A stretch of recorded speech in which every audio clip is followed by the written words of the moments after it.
Hi, Mud. This is my cheat sheet for Wednesday, March 21st. We're going to talk about your money, the stock market, things that are going on there. You know how excited that makes me. But first, let's hit the delegate math real quick. Yes, I know, everybody's favorite topic, the delegate math. So coming out of last night, it became that much more clear that Mitt Romney is really in a commanding position, overwhelming win in Illinois, and most importantly, an overwhelming delegate win. Romney ended up taking more than 80% of the delegates available last night in Illinois. So what does it actually mean as we sit here this morning taking a look at a Republican field? Well, Mitt Romney is closing in on being halfway to the Republican nomination. Or to put it another way, Mitt Romney thus far has been winning 57% of all the delegates that have been available to date. What does he actually need to do to win the nomination? Well, he only needs to win about 45.5% of the remaining delegates. In other words, he could do about 10% worse on the delegates than he's been averaging thus far in the campaign, and he will clinch the Republican nomination. And the numbers for Rick Santorum, they just continue to become more daunting. He now needs to win more than 68% of the remaining delegates to be able to pull out a victory. In other words, it's really not likely possible for Rick Santorum to win the nomination. He has to simply hope on the defense of not having Romney get to 1144 to be able to clinch this thing. All right, so let's talk about your money.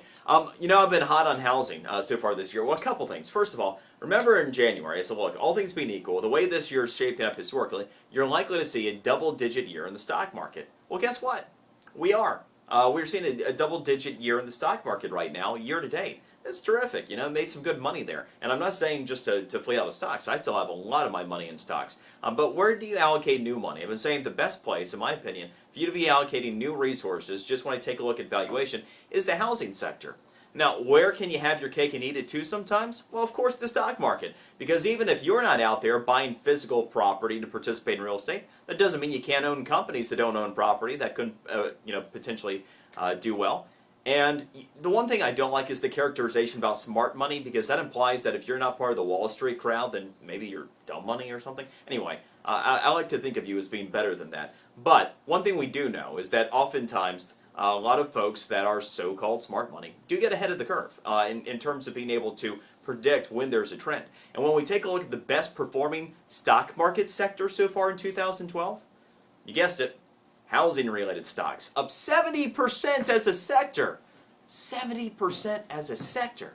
That's a win right there. So that is also telling you that a lot of people are betting big that we have seen the bottom in housing, that we are going to see a lot of these companies performing better. More importantly, your own home, your own properties performing better in the not-so-distant future. And to buoy the stock market just a little bit more, you know how on Monday I had the story about how we're set up for record dividend issuance this year? Which I love, because I'm a big believer in dividend-paying companies, and Apple even got in the game this week, right?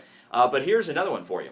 We're also pacing a record year for company stock buybacks. In fact, the $265 billion we're anticipating in dividend payouts this year, well, that's only about half of what we're expecting, about a $550 billion stock buyback plan by companies this year. In fact, the biggest influx of new money into the stock market this year might be by the companies themselves buying their own company stock back. In a lot of cases, because they think that's a better investment than using that money to sit on their balance sheet and earn like 1% interest or something this year. Anyway you slice it, some pretty good information out there with your money right now. More information, of course, on the physical cheat sheet. That is it for today, and we shall see you tomorrow.